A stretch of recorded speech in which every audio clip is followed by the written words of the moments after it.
First few days were normal as I expected. The OSS has an orbit of 90 minutes, so technically my day is an hour and a half long instead of 24 hours, and it occurs 18 times in a 24-hour period. However, biologically and legally, my internal clock was based in the 7 cities. My console even had two separate clocks, one based on the 24-hour cycle, the other based on the 90-minute orbit. So I knew where I was in orbit, and more importantly, what time it was. The only task given to me by my liaison during those first few days was take pictures of the world below. Well, that was how they phrased it. The world below. But honestly, looking at the Earth, it filled me with a feeling of awe I had never known before. Every living thing, every thought, and every great deed in history was all below me. I couldn't help but feel both how incredible and yet fragile it all was. The world was full of greens, blues, and so many wonderful colors. I could also see the gray scars left across Europa from the Great War that ended nearly a century ago. Even with restoration efforts and nature trying to heal, the chemicals, the weapons, and the soldiers all left gashes where nothing could grow. Even from space, it was clearly visible. That was something from so long ago. Modern industry stuck out even more than those faded wounds. At the line where day and night met, I could clearly see the atmosphere with white sunlight filtering through it. It also filtered through the smog and the pollution of the world. The way light filtered through, it was like it was an old lens. The color wasn't right and it was foggy, but unless you were looking for it, you never saw it. But once you saw it, you could never miss it again. The factory towns were an even darker shade of gray, the pollution making the wilds just below the factories a sickly color. But there was also beauty in the industrialized world. The way all the lights came on when night fell, the cities below were like fairy lights, strengthening where the sun weakened. Brilliant stars twinkled below with enough radiance and warmth to rival all of the stars above. Those were wonderful pictures I sent to my liaison, who seemed happy enough to have them. I didn't get much input, just that I was doing a good job. A week into my 6-month-long mission, something odd happened. I dreamed about floating underwater with dancing glowing fish when the fish suddenly swam away. I looked around and saw a distant flashing. I couldn't see what it was, but it was deep in the water, and every nerve in my body screamed, "Freeze." Whatever that flashing was, it wanted me to get closer. I would remain safe as long as I remained still and silent. A loud knock shocked me back to the waking world before the lights could flash again. In the low lights of the OSS, I couldn't see where the knocking was coming from. At first, I rationalized it was a part of my dream.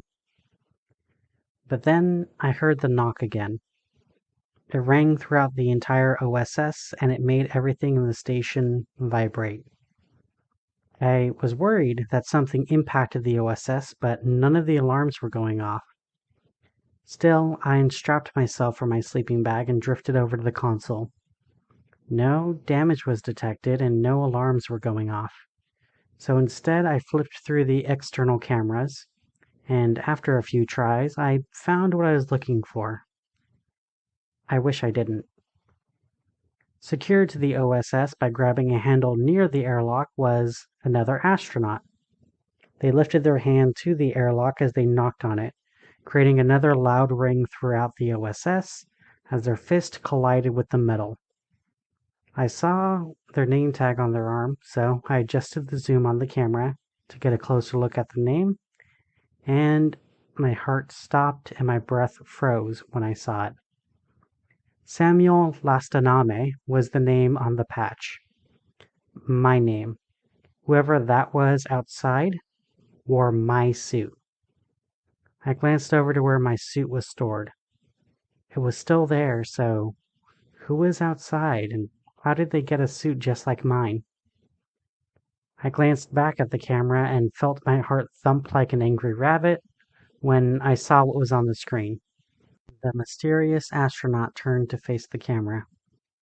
I could see that the visor was shattered, and underneath it, I could see what was in the suit. A skeleton, with no flesh left on its sun-bleached bones, smiled back at me through the camera. I stayed frozen while I waited to see what else it would do. The necronaut pounded on the airlock one last time before letting go of the handle and drifting off into space. I watched the camera as it drifted further and further away from the OSS, while I thought back to the rule. I wasn't supposed to let them know that I was in here, otherwise they would try to get in. I thought about informing my liaison, but then my most important skill kicked in. They had very clearly written that I wasn't supposed to look at what knocks. If my liaison knew that I broke a rule, then I would make myself a target. But if I stayed silent, then everybody back on Earth would know nothing about my mistake. So, after my heart rate calmed down, I drifted back to my sleeping bag and let myself fade back to sleep. It was an adjustment at first, getting used to sleeping with no gravity to pull me down. I forced myself to relax as I drifted off to sleep, where I dreamed of bright flashes in darkness. They sprang into existence and streaked across the horizon like fireworks. But unlike fireworks, they never fell down.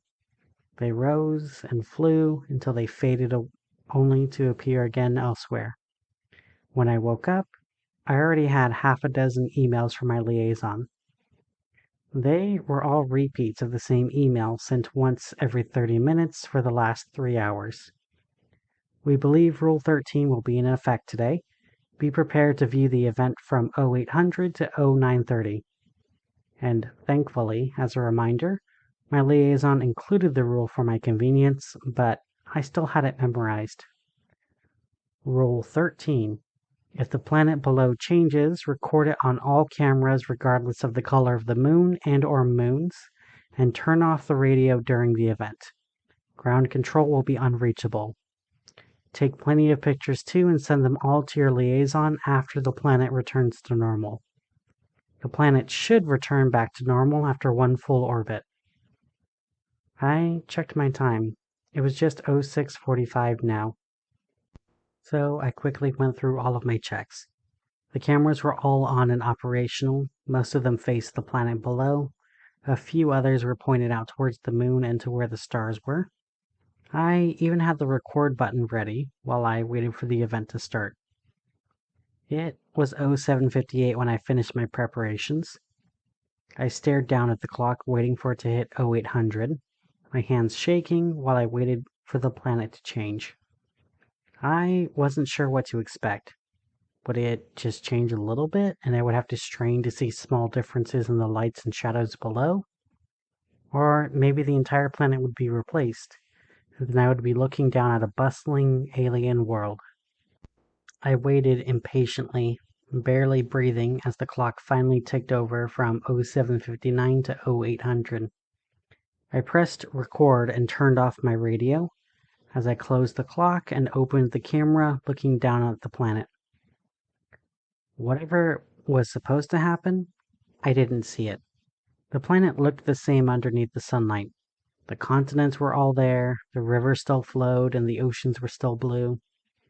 But then I saw a difference. There were no cities or settlements as far as I could see. Where all the cities were only a bunch of ugly, bleached scars.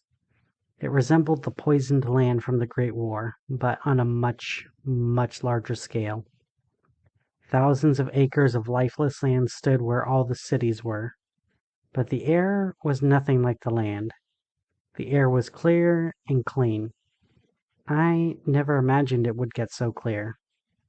But I took pictures of the planet, looking over every detail I could. Kart Kadash was just more green grassland on the borders of the Central Sea. The Middle Kingdom was more desert than anything else, and the northern forest was almost completely frozen over. The ice sheets extended as far south as Albion, and yet the oceans were still where they were supposed to be, which didn't make sense. That could only happen if there were billions upon billions of tons of additional water on the Earth that was then frozen again. But even as I took my pictures, I realized I wasn't done with surprises when I passed the day-night line. The planet was dark on the night side. No lights at all, no lightning bug vehicles, no fairy city lights. There weren't even candlelight campfires. The sparks of industrialization were all snuffed out, leaving the night sky a cold, dark pit. If there were no campfires and no lights, then where did everyone go? Was the entire population gone? Or were they hiding? My heart leapt into my throat from that thought. I had been alone before, but this wasn't staying home alone, camping alone, and it wasn't even being in space alone. I was even more lonely today than any other human in history. At least Adam had a garden. I may have been the only one in this tiny biosphere, but yesterday there were humans down below that I could reach with my radio or my console. But now I am the only human in existence as far as I could see. That dread filled every bone of my body like I was injected with freezing saline. But as I was overwhelmed by the scope of these thoughts, I tried to remember back to Rule 13.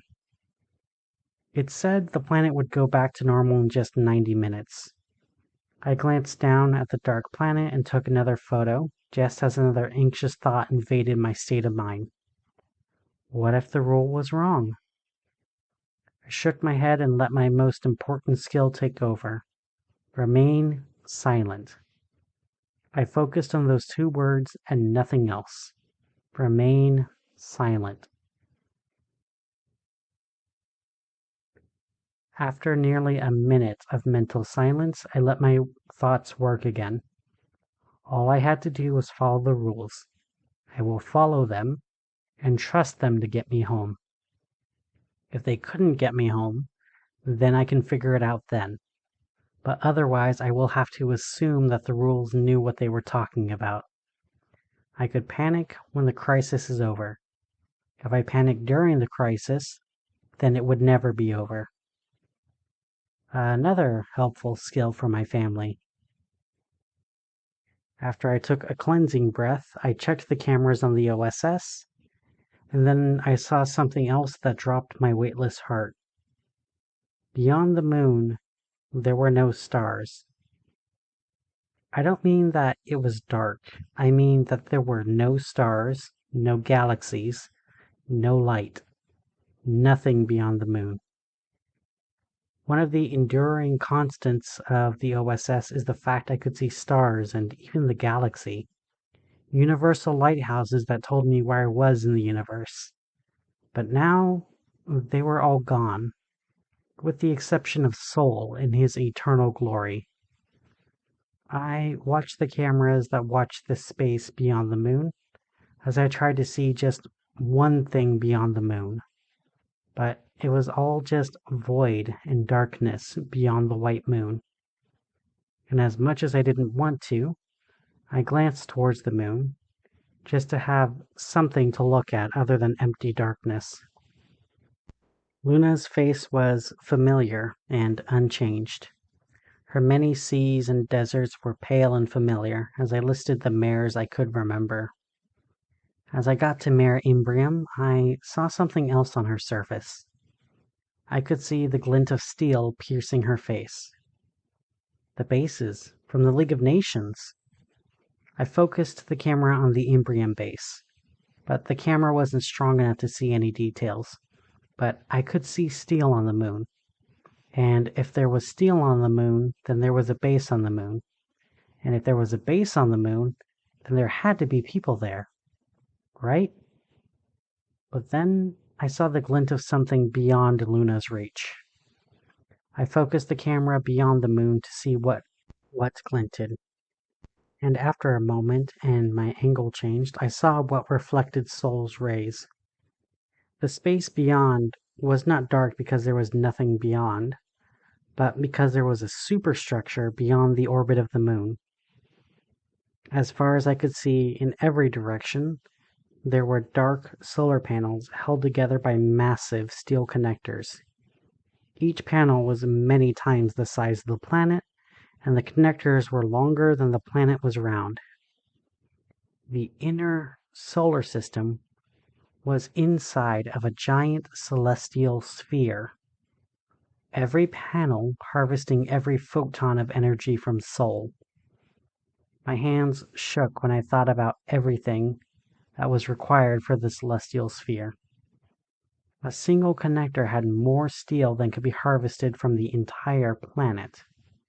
Every panel would take more sand than can be found on every shore, from every sea, from every planet in the solar system. And there were hundreds here. Whatever intelligence or civilization that was able to build this celestial sphere had industry that exceeded entire solar systems working together, and was quite possibly on a galactic or even universal scale. Whatever built the celestial sphere not only could spend the resources to harvest all the energy from Sol, but they decided that it was worth the cost to do so. How many other stars in the dark sky had celestial spheres built around them? How many dark spots in the universe actually had a star, but was being hidden and harvested? Any civilization that had this power would have the power to wipe out the entirety of the Earth just to have a little extra light. History was full of examples of the strong killing the weak just to have more resources. But at this scale, whoever engineered this celestial sphere was so beyond humanity, I don't think any power could stand up to them. Is that what happened to the cities and nations below? Did humanity just get inconvenient to these engineers? Did humanity try to fight back? Or did they simply surrender? Did humanity strike first? Or did the engineers strike so quickly we never knew what happened? I wondered as I let go of the console. I let the feeling of powerlessness wash over me before I took a deep breath and focused down on the planet. Even if it wasn't my Earth, it was still beautiful. There were oceans, forests, and mountains that peeked through the cloud cover. No matter what power built the celestial sphere, Earth remained. Wind and rain both flowed, plants still grew, and life still lived. Whatever cosmic colossus constructed this celestial sphere didn't stop life from living. So I was never truly alone. The Earth remained, even without me, and even without my species. And as odd as it sounded, that thought comforted me as I grabbed the console and took more pictures of the planet below as the music player turned itself on and started playing a song. The moon floats lonely in the empty sky. There's no stars above to watch her dance by. No people below to witness her sing. Even in her spotlight kept inside a ring. But still in the silent place she still swings. I've heard the song many times on Earth, an emotional song about something that I never thought about. But here, the words and the eerie music felt like it had a different meaning. I glanced back at the camera that still peered towards the moon, that was now almost completely eclipsed by the Earth. It almost felt like she was waving goodbye to me. While I watched the moon, I felt a pang of regret in my heart as she disappeared. Like I was saying goodbye to a friend. One last time. But then the orbit clock clicked, indicating that the orbit was now over. I checked the cameras that peered down towards the Earth, and sure enough, the cities were back and the planet was back to normal. I let out a sigh I didn't know I was holding. I was anxious that I was going to be trapped forever in a world without humanity. I turned on the radio, waiting for the time I would be able to communicate with ground control once again. And while I waited for them to respond, I uploaded my pictures to my liaison when I noticed the moon was on screen again. It was no longer eclipsed by the planet, and it was in full visibility of the cameras. Every nerve in my body was both electrified and frozen at the same time, like I was stuck in an ice storm. The moon on screen wasn't the pale white of Luna. The moon wasn't in shadow either, like it was a new moon. The screen showed a perfect sculpture of the moon, made out of obsidian. Every crater, every sea, every mountain, every rock, and every grain of dust made out of obsidian. Rule number 11. If the moon turns black, you have 1 minute to turn off the radio. Leave the radio off while the moon is black. Leave the radio off for an additional minute after it returns to normal. Do not record the black moon. Do not take pictures. She likes being heard, not recorded. Do not tell anyone about the black moon, not even your liaison. If you don't turn off the radio, the howls will change something in you that you don't want changed. I stopped recording and then flipped the power switch for the radio, but it didn't turn off.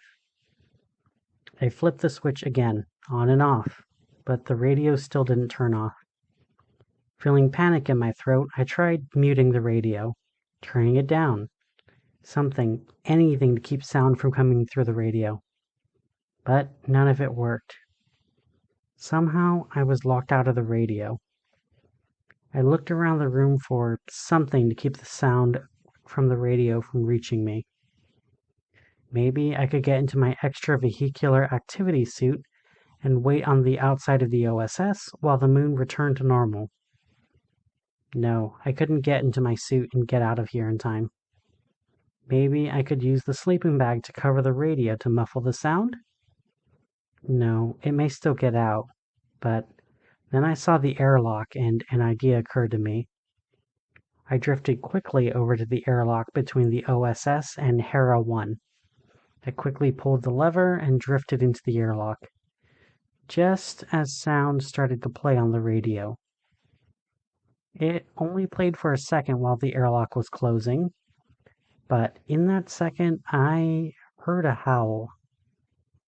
It was a mournful howl that reminded me of a wolf, but also of someone mourning, and somehow also like someone else singing, all at once. The sound resonated through my body as the door closed, and I was left back in the silence. I stared through the small window of the airlock into the OSS directly, and I watched the screen and waited for the moon to return to normal. And while I waited, I felt my muscles start to untense while I started breathing again. Whatever was over the radio, I could still feel the resonance. Even though I could no longer hear the howl, I felt like I could feel it through the airlock's door. The sound traveling as vibrations through the doors and up my arms, and it made me feel like something shifted inside of me. I let go of the airlock and just hovered there as I let the resonance of the black moon fade away from my mind. Every breath I took, I felt more and more like myself. The resonance was gone, and whatever was changing in me, I think I stopped it. I must have closed the airlock in time, and as far as I could tell, I was still myself. I watched the monitor through the window and saw the moon fade back to normal. I waited 2 minutes after the moon went back to normal before opening the airlock. Pure silence within the OSS. I then drifted over to my console to send my pictures of the strange world to my liaison. And then after I sent the pictures, my eyes drifted throughout the OSS, and then I noticed something new. In the middle of the room was a hatch that led deeper into the OSS. I half drifted and half crawled towards the hatch, and I could see that it had both a lever to open it and a window to show me what was below. Frozen fear dripped down my spine as I peered through the glass. I noticed that there was a ladder leading down into the darkness and a few blinking lights, but something in me told me danger lived below the hatch, especially since the hatch wasn't there just a few minutes ago. The console dinged, notifying me that my liaison sent me a message. I stared at the hatch for another moment while I thought about asking my liaison about it. The rules did say to let them know if I saw anything that couldn't be real. I glanced at the console and drifted over as I decided to employ my most important skill. I imagined that conversation with my liaison. I would tell them I saw a hatch in the middle of the OSS, and they would ask me if something happened to me before I saw it. Then I would have to tell them that I heard the black moon's howl, and then something bad would happen to me for breaking the rule. Another lesson I learned from my father growing up. If you told him that you broke the rule, the consequences were far more severe than if he found out himself. If this rule was severe, they would already know about the rule being broken, and if they didn't say anything, they didn't care about it, at least until I brought it up. This thought reassured me as I opened my console to check the message. What was on my screen was something that should not be possible. I had a message from someone who wasn't my liaison. The message had it marked as being from someone called the Red Prince. And unlike messages from my liaison, which immediately displayed, the console asked me if I wanted to read it or not. At first, I hovered my cursor over the no button, but something in me brought me pause. It wasn't a cold feeling like when I saw the celestial sphere. It was warm and fluttery within my rib cage. Like something in me was waiting to see this message for a long time, and now it couldn't wait to see it. I haven't felt anything like this before. I never had any messages addressed personally to me. Not in many years. I didn't have time for relationships or friends while serving in the Imperial Air Corps. My job and my empire came first above everything else. I always figured I would have time for friends and relationships after my ambitions were done. I definitely didn't have family messages to look forward to either. My brother was working as a barista or something in River City, and I didn't bother responding to his texts when he told me that he broke up with his girlfriend. My sister, on the other hand, was married to her career as a surgeon in Swamp City. And while we didn't text very often, from what I figured, she had multiple clients every day and she was busy every night. My father was living somewhere off the grid in Scythia, probably getting into drunken brawls with horses. My mother told me that I was dead to her when I told her that I broke up with an engagement with my high school sweetheart to focus on my career. . So we haven't spoken in a long time. But this was genuinely exciting to me. A message directed to me from someone I didn't know? Every message I dealt with for the last 20 years was all business. My heart fluttered again as I drifted the cursor over the yes, and I clicked it. Red text filled the console screen in front of me as I read it over. Dear Samuel Lastaname, my name is Red Prince. You don't know me, but I am a private investigator from River City, and I was recently hired by your brother to try and bring you back, to reconcile you both. Normally, it is a lot easier to find someone, but you have been hidden away for a long time. And now that you have been found on the OSS, I have to warn you. We believe that you may be in danger. For the last 6 months, the last official record of you is that you were working for the Imperial Air Corps for an unknown mission. But I did some digging and found that you were working for the Seven City Space Agency on the Argus program. At this time, I do not have all the details. I believe you are in an orbiting space station and you were sent to test paths connecting Earth to other worlds. There are a few things I can tell you and a few assumptions I can make. Your liaison thinks they control all of your information, but I am sending you a message through vanth.net and you can respond in kind safely. But I have to implore you, do not trust your liaison. Something else I can tell you with certainty is the OSS is much larger than you are led to believe. Parts of it are hidden via esoteric means. However, I'm not sure if it's to keep something safe from you or to keep you safe from something else. So I will need your help figuring that out. My eyes drifted over to the hatch as another shiver ran down my spine as I scrolled down and continued reading. I believe, and this is an assumption, that there are other OSSs around the planet. I don't know how many at this time, but I have evidence of at least a dozen others. Every one of them had astronauts sent up who were hidden from public view, and none were told about any of the other stations. So whatever their plans are with you, I doubt it's good. And my final assumption, I believe there is something living with you on the OSS called an Arcana. Until I know exactly which one, I cannot guarantee safety. But I believe working together we can contain and capture it. But we should still be cautious, just to be safe.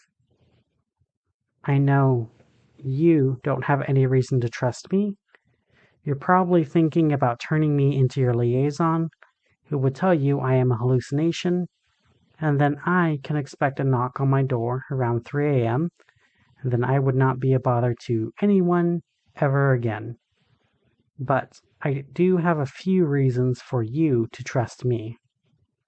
There was nothing in the rules about other messages getting to you, or that even being a possibility. I also know about the rules. There is also the fact that your brother, Ethan, hired me to help find you. He's doing a lot better now than the last time you both spoke. He wants to reconcile with all of his family, starting with you. And while that may seem easy to fake, do you honestly think the Vigiles would think to trick you with your brother? I nod at that last line. It was a fair point. I never got along with Ethan. If the Vigiles were being smart, they would have said the message was coming from my sister. So this was probably true. If you want to help me, please feel free to respond. And I have one final question for you to show you why you should trust me. Does the black moon howl? That last line stopped my heart. How? How would the Red Prince know about the black moon howling? That question made the small flutter turn into a full-on flurry of fireflies as I started typing my response. I will help you, but what is Project Argus? What is a path? And why do you think there are multiple OSSs? And most importantly, how did you know that the black moon howls? She mourns while she sings, I responded. I stared at the console for a few minutes, waiting for a response. Every moment, it felt like a fist tightened around my heart. Who was this person? What do they know? And how are they in contact with me? But still, was it any less weird than seeing the planet change? Or seeing a superstructure put out every star in the universe? The console beeped, informing me I had a message, but the actual message dried out my throat.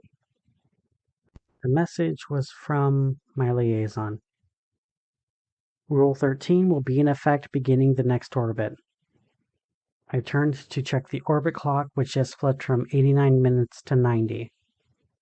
It was beginning all over again. I gulped when I turned to the cameras, which showed me numerous shattered satellites, all in a decaying orbit. And the planet below was a sickly gray. The smoggy cloud cover was so thick I couldn't see any of the planet's features. I couldn't tell if it had mountains, oceans, or even if the planet had a surface at all, or if it was all just dust and gas and smoke, all the way to the planet's fiery core. I was still staring down at the planet when the radio crackled to life, and a woman's voice could be heard. This is not a place of honor.